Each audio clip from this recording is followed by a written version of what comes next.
तो हेलो बच्चों, क्या हाल चाल। आशा करता हूँ कि आप लोग अच्छे होंगे, स्वस्थ होंगे, मस्त होंगे। तो इसी तरह से आप लोग हंसते रहिए, खेलते रहिए, मुस्कुराते रहिए और पढ़ते रहिए, क्योंकि पढ़ना बहुत जरूरी है।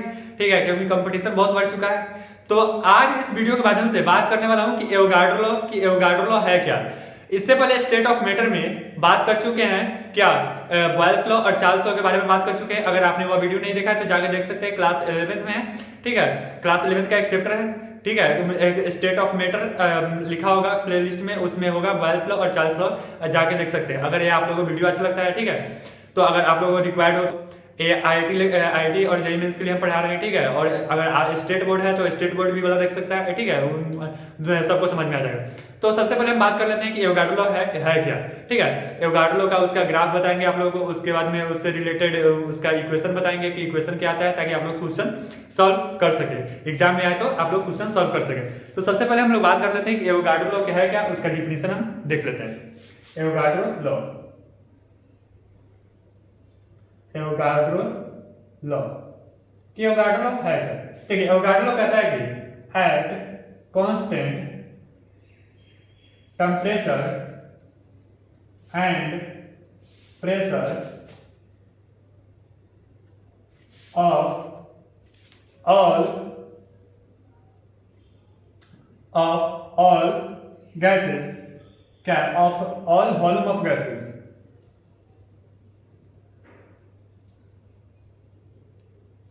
contain equal number of moles। ठीक है, देखिए अगर मतलब सेंटेंस गलत होता है तो उस पर मत जाइएगा। ठीक है, हम समझाना क्या चाहते हैं ये आप लोग समझिए। ठीक है, कहता है कि देखो सबसे पहले तो एक गैस है। तो इसमें क्या है, सबसे पहले तो एक एटमॉस्फेरिक प्रेशर लगता है, उसके बाद इसमें वॉल्यूम रहता है। गैस है तो उसका वॉल्यूम कुछ ना कुछ होगा। अगर वॉल्यूम है तो नंबर ऑफ मोल्स भी होगा, नंबर ऑफ मोल्स होगा। अगर ये एटमॉस्फेरिक प्रेशर है, ठीक है, एटमॉस्फेरिक प्रेशर लग रहा है, और एटमॉस्फेयर में अगर अति कोई क्या है, गैस है, सराउंडेड में अगर कोई गैस है तो उसमें क्या है, उस पर क्या है, टेम्परेचर भी लगता होगा, यानी टेम्परेचर भी होगा वहां पे, तो टेम्परेचर भी यहाँ पे होगा। तो क्या करना है कि at constant temperature and pressure, यानी टेम्परेचर को और प्रेशर को कांस्टेंट कर दिया जाए, टेम्परेचर एंड प्रेशर को कांस्टेंट कर दिया जाए, तो ये जो वॉल्यूम है और नंबर ऑफ मोल्स है, ये दोनों डायरेक्टली प्रोपोर्शनल होगा। यानी कैसे, देखो जैसे ये मेरा क्या है, एक कंटेनर है, इसमें क्या है, कुछ वॉल्यूम है, वॉल्यूम ऑफ गैस है। ठीक है, वॉल्यूम ऑफ गैस है, मान लो कि इसमें हमको कितना है, n नंबर ऑफ मोल्स है, नंबर ऑफ मोल्स है। तो एक अलग कंटेनर लेंगे, ठीक है, उतना ही वॉल्यूम है, उतना ही प्रेशर इस पे भी है, टेम्परेचर भी उतना ही।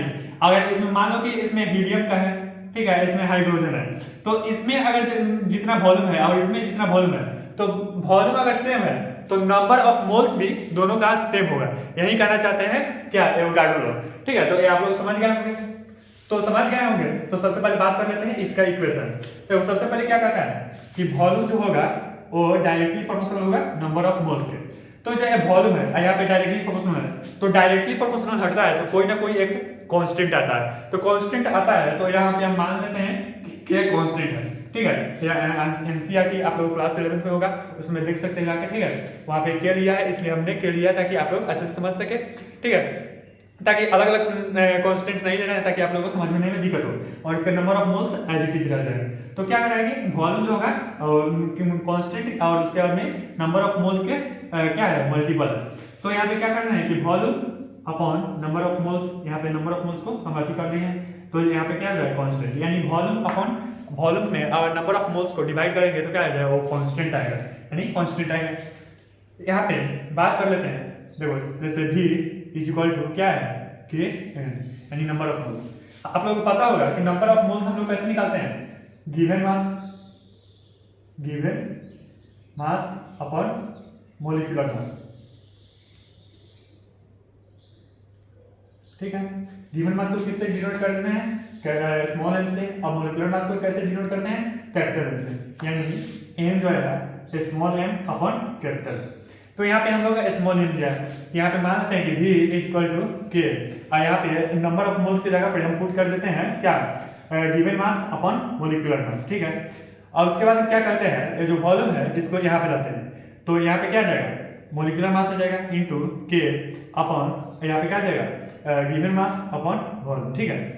तो आप लोगों को पता होगा कि डेंसिटी जो होता है, यानी डेंसिटी जो होता है रो, इसको क्या कहा जाता है RH O, यानी ये डेंसिटी का साइन होता है।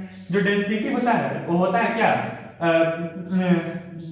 जो मास अपॉन वॉल्यूम होता है। डेंसिटी जो होता है मास अपॉन वॉल्यूम होता है। तो यहाँ पे हम क्या करेंगे कि जो ये मोलिकुलर मास है यहाँ पे K है, और ठीक है, तो जो यहाँ पे क्या है मोलिकुलर मास अपॉन वॉल्यूम, तो गिवन मास अपॉन वॉल्यूम है, तो गिवन मास अपॉन वॉल्यूम की जगह पे हम लोग यहाँ पे डेंसिटी पुट कर देते हैं। तो यहाँ पे जो क्या है मोलिकुलर मास जो होगा वो डायरेक्टली प्रोपोर्शनल हो जाएगा किसके ये डेंसिटी, यानी डेंसिटी बढ़ाएंगे तो क्या हो जाएगा उसका मोलिकुलर मास बढ़ेगा, अगर डेंसिटी घटाएंगे तो क्या उसका मोलिकुलर मास भी घटेगा। तो एक ये इक्वेशन आया हम लोगों का, ठीक है, एक ये इक्वेशन आ गया, और इसके बाद में एक ये इक्वेशन आया है, उसके बाद में एक ये इक्वेशन है। इक्वेशन नंबर 1 है, ये क्या है 2 है, उसके बाद में ये क्या है 3 है। 3 हम लोगों का इक्वेशन आ चुका है। ये तो रहा कुछ इक्वेशन। इसके बाद हम बात कर लेते हैं, देखो जैसे एक कंटेनर है, यह एक कंटेनर है, ये भी एक कंटेनर है, इसमें मतलब ये पैक है, ठीक है, ये पैक है, ये भी पैक है। इसमें हम कुछ मोल्स है, मान लो कि यह हाइड्रोजन का गैस है, इसमें हीलियम का गैस है। मान लो कि इसमें कुछ n नंबर ऑफ यहाँ पे क्या है v वॉल्यूम है, ठीक है, यहाँ पे v वॉल्यूम है, इसमें भी क्या है v वॉल्यूम है। तो जो इनिशियल में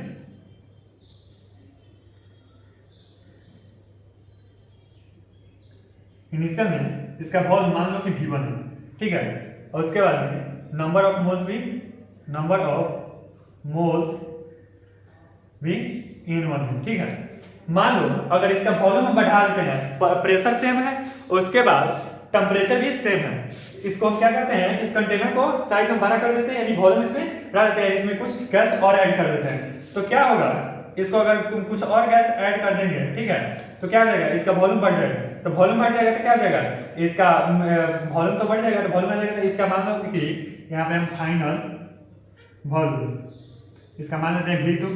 इसके बाद नंबर ऑफ इसका मोल्स मान लेते हैं N2।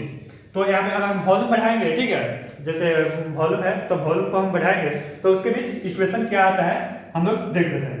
देखो इसके बीच इक्वेशन क्या है, जैसे इनिशियल में क्या है V1 है, उसके बाद यहाँ पे क्या है N1 है, ये हम लोग क्या है V अपॉन N क्या था हम लोग का कांस्टेंट था, उसके बाद में V2 अपॉन N2 भी क्या हो जाएगा कांस्टेंट होगा। इसको इक्वेशन फर्स्ट मान लेते हैं, इक्वेशन सेकंड मान। अगर दोनों को कंपैरिजन किया जाए तो क्या हो जाएगा, दोनों को कंपेयर करेंगे तो यहाँ पे क्या है RHS बराबर है, तो LHS भी क्या हो जाएगा बराबर जाएगा V1 upon N1 is equal to V2 upon N2, ठीक है। एक और इक्वेशन आ गया हम लोगों का ये, तो ये इक्वेशन नंबर हम 4 मान लेते हैं, ठीक है, इसको इक्वेशन नंबर हम 4 मान लेते हैं। तो हम लोग कितना इक्वेशन आ चुका है 1 2 3 और 4 इक्वेशन आ चुका है। इससे आप कोई भी जो एग्जामिनर जो होगा जो आपका लोग क्वेश्चन देगा, ठीक है, क्या है इसी कुछ इक्वेशन से आप लोग कोई भी क्वेश्चन को सॉल्व आसानी से कर सकते हैं, ठीक है। बाई चांस का कोई सॉल्व नहीं होगा उसके लिए कुछ अलग कंसेप्ट हम बताएंगे, ठीक है। ये तो रहा कुछ थी। इसके बाद हम चलते हैं उसका स्लोप, कि स्लोप इसका क्या आता है, ठीक है। उसके बाद में ग्राफ हम देखेंगे कि ग्राफ इसका कैसे बनता है, ठीक है। तब तक इसको आप लोग स्क्रीनशॉट ले लीजिए या फिर नोट्स बनाइए, ठीक है। जो भी करना है आप लोगों को वो कीजिए, लेकिन टेक्स्ट बुक जरूर पढ़िएगा, केवल इसी पे आश्रित मत रहिएगा, ठीक है। कोई भी यूट्यूबर हो, ठीक है, कोई भी पढ़ा रहा हो, कोई भी टीचर हो, केवल उसके वीडियो पर आश्रित मत रहिएगा। उसका क्या है आप लोग अपना से ही टेक्स्ट बुक पढ़िए, क्योंकि टेक्स्ट बुक पढ़ने से आप लोग क्या होगा जो वर्ड मिस्टेक होगा ना वो वर्ड मिस्टेक मतलब स्ट्रांग होगा, आप लोगों को वर्ड मिस्टेक गलती नहीं होगी। तो मतलब हम पढ़ा रहे हैं, अगर आप लोगों को वर्ड मिस्टेक हो ही जा रहा है तो मतलब उसको क्या कीजिएगा नेग्लेक्ट कीजिएगा, ठीक है, क्योंकि हर इंसान से कुछ ना कुछ गलतियां होता है, हमसे भी हो जाएगा, तो इसको नेग्लेक्ट कीजिएगा, ठीक है। तो ये कुछ इक्वेशन हम बता दिए, या उसके बाद में इसका डिफिनीशन बता दिए। सबसे पहले आप लोग इसका डिफिनीशन लिख लीजिएगा, उसके बाद में यहाँ से शुरू कीजिएगा, उसके बाद में नंबर ऑफ मोल्स हम बता दिए, ठीक है। एक और बात बता देते हैं कि जो नंबर ऑफ मोल्स होता है कितना होता है अगर किसी भी गैस है तो उसमें नंबर ऑफ मोल्स, चाहे इसको क्लीन करते हैं उसके बाद हम बताते हैं, ठीक है। देखिए आप लोगों को तो हमने डिफिनीशन बता दिया, उसके बाद में उसका इक्वेशन भी बता दिया। इसके बाद हम लोग चलते हैं ग्राफ पे कि इसका ग्राफ कैसे बनता है वो सब हम बात कर लेते हैं। उसके बाद में इसका स्लोप क्या आता है, इन सब चीज़ों पे हम बात कर लेते हैं। देखिए सबसे पहले एक और बात बताना चाहते थे लास्ट में, लेकिन आप लोग को नहीं बताया क्योंकि जगह नहीं था। 1 मोल जो होता है, 1 मोल इज इक्वल टू कितना होता है 6.022 इंटू 10⁻23 क्या होता है, एवोगाड्रो नंबर होता है। इसमें क्या होता है मॉलिक्यूल्स होता है, यानी एक मोल में कितना मॉलिक्यूल्स होता है। इसको क्या कहते हैं, इसे कैपिटल एम से डिनोट किया जाता है, इसको एवोगाड्रो नंबर बोला जाता है। ठीक है, एक मोल में एवोगाड्रो नंबर ऑफ मॉलिक्यूल्स होता है। ये आप लोगों ने फर्स्ट चैप्टर में पढ़ा होगा मोल कंसेप्ट में। ठीक है, अगर नहीं पढ़ा है तो इतना हम बता दिए हैं। ठीक है, अगर नहीं पढ़ा है तो जाके आप पढ़ सकते हैं। तो सबसे पहले हम बात कर लेते हैं कि सबसे पहले हम लोग का इक्वेशन क्या आया है। इक्वेशन आया है हम लोग का V/N is equal to constant, यानी जो वॉल्यूम था अपन नंबर ऑफ मोल्स था वो क्या था, आया था कांस्टेंट आया। मान लो कि हम दोनों साइड लॉग लेते हैं, take log on both side. अगर दोनों साइड हम लॉग लेते हैं तो क्या होगा, देखो log V/N is equal to log K। हम लोग आ गए। आप लोगों को प्रॉपर्टी पता होगा कि लॉग M/N क्या होता है, लॉग M-N होता है। और एक और होता है log M इंटू N क्या होता है, log M प्लस N। अगर डिवाइड में होगा तो माइनस में आ जाएगा, अगर गुना में होगा तो प्लस में आ जाएगा। अगर ऐसे भी अगर उल्टा साइड जाते हैं तो log M माइनस N होगा, क्या हो जाएगा log M/N। और इसी तरह से log M प्लस N होगा तो log M इंटू N आ जाएगा। ठीक है, तो ये तो रहा log का मतलब जो उसका क्या है इक्वेशन है कि log का इक्वेशन क्या है। तो यहाँ पे log V/N है तो क्या हो जाएगा log V minus log N is equal to log K। देखिए स्लोप क्या होता है, स्लोप जो होता है इक्वेशन जो होता है स्ट्रेट लाइन का इक्वेशन जो होता है क्या होता है y is equal to mx plus c। उसी तरह के दिखाई दे रहा है, यहाँ पे क्या है log है। इसको हम क्या करते हैं, इसको log को हम इस साइड ले जाते हैं इक्वल के इस साइड, तो क्या आ जाएगा यहाँ पे प्लस आ जाएगा, यहाँ पे इक्वल के साइन आ जाएगा। ये जाएगा तो इधर क्या आ जाएगा प्लस में आ जाएगा, माइनस में था तो y इज इक्वल टू क्या है mx प्लस c। y यहाँ पे क्या है log v है, यानी y जो मतलब y एक्सिस पे क्या है log v है। m के जगह पे क्या है, यहाँ पे कुछ नहीं है तो यहाँ पे क्या होगा, यहाँ पे एक गुना में रहता है। किसी भी संख्या में या कोई भी मतलब लिखा हो इक्वेशन लिखा हो, अगर उसके बगल में कुछ नहीं है तो उसके बगल में एक जरूर रहता है। एक से गुना हम किसी में कर सकते हैं किसी से। ठीक है, तो यहाँ पे क्या होगा 1 होगा, तो m के जगह पे 1 है, x के जगह पे log m है और c के जगह पे k है। c क्या होता है इंटरसेप्ट होता है। ठीक है, तो यहाँ पे m जो होगा क्या आ जाएगा 1 होगा। ठीक है, m क्या होता है यहाँ पे m जो होगा वो tan थीटा होता है, तो tan theta is equal to 1। तो आप लोगों को पता होगा कि tan theta is equal to 1। tan कितना का मान होता है, tan 45 डिग्री का मान होता है। तो यहाँ पे थीटा क्या आ जाएगा, थीटा जो आ जाएगा वो 45 डिग्री हो जाएगा, यानी थीटा हमारा कितना है 45 डिग्री। और इसको m को क्या कहा जाता है, स्लोप भी बोला जाता है स्लोप। तो स्लोप हम लोग का कितना है +1 आया है, और स्लोप कितना है +1। तो इसका ग्राफ कैसे बनेगा, देखो इसका ग्राफ बनेगा जैसे ये y डायरेक्शन है और ये x डायरेक्शन है, यानी x एक्सिस है और ये y एक्सिस है।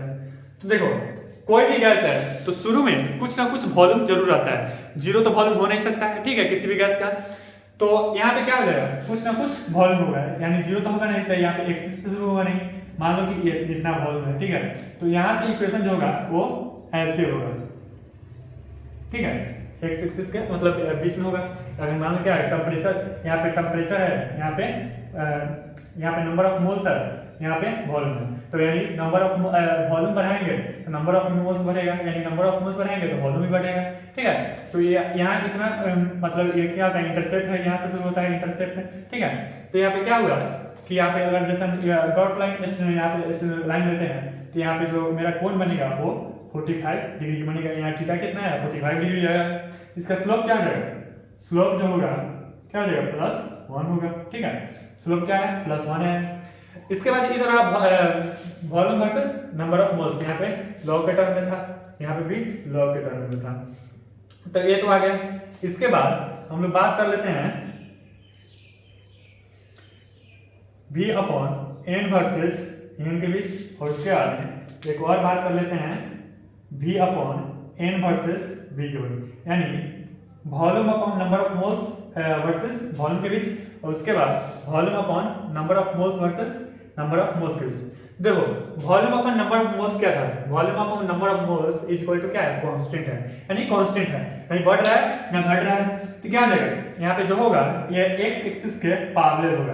पैरेलल क्या क्यों होगा, यहाँ पे ना बढ़ रहा है ना घट रहा है, वह x एक्सिस के पैरेलल ही है। क्यों, क्योंकि यहाँ पे मान लो कि volume upon number of moles क्या है, कांस्टेंट है। नंबर ऑफ मोल्स कितना भी बढ़ाएंगे, नंबर ऑफ मोल्स कितना भी बढ़ाएंगे, लेकिन यहाँ पे जो volume of number of moles है यहाँ पे कांस्टेंट है, तो यहाँ पे क्या रहेगा, स्ट्रेट लाइन आ जाएगा। इसी तरह से volume of number of moles के बीच क्या रहेगा, यहाँ पे भी यहाँ पे पैरेलल आएगा x एक्सिस के। ये आप लोग भी जानते हैं, मैथ में पढ़े होंगे, अगर नहीं पढ़े होंगे तो इतना बता दिए, ठीक है। तो इसमें हम इतना ही रहने देते हैं, बहुत बड़ा वीडियो नहीं बनाते हैं, नहीं तो आप लोगों को प्रॉब्लम होता है, ज़्यादा देर नहीं देख सकते हैं आप लोग वीडियो। तो इसमें हम इतना ही रहने देते हैं। इसके बाद हम लाएंगे क्या, बॉयल्स लॉ हो गया, चार्ल्स लॉ हो गया, इसके बाद हम लाएंगे ये होगा भले Boyle's law, Charles law, Avogadro हो गया, उसके बाद में क्या है, एक और बच गया है गैलो-सैक्स लॉ, ठीक है। इसके बाद गैलो-सैक्स लॉ के बारे में बात करेंगे कि गैलो-सैक्स लॉ से क्या होता है। तो आप लोगों को वीडियो अगर अच्छा लगता है तो लाइक कर दीजिए और अपने दोस्तों के साथ शेयर कर दीजिए जिसको जरूरत है इसका, ठीक है। क्योंकि सब किसी को नहीं मिल पाता है, इतना कोई डिटेल में नहीं बताएगा आप लोगों को, और इसमें सिर्फ डिफिनीशन बता देगा, इक्वेशन बता देगा, ग्राफ नहीं बताएगा, उसके में ये सब कोई नहीं बताता। तो आशा करता हूँ कि आप लोगों को वीडियो पसंद आया होगा। अगर पसंद आया तो लाइक कीजिए और सब्सक्राइब कीजिए ताकि आप लोगों को नया वीडियो जो है आप लोगों को मिल सके। तो इसमें इतना ही रहने देते हैं, तब तक के लिए ओके बाय।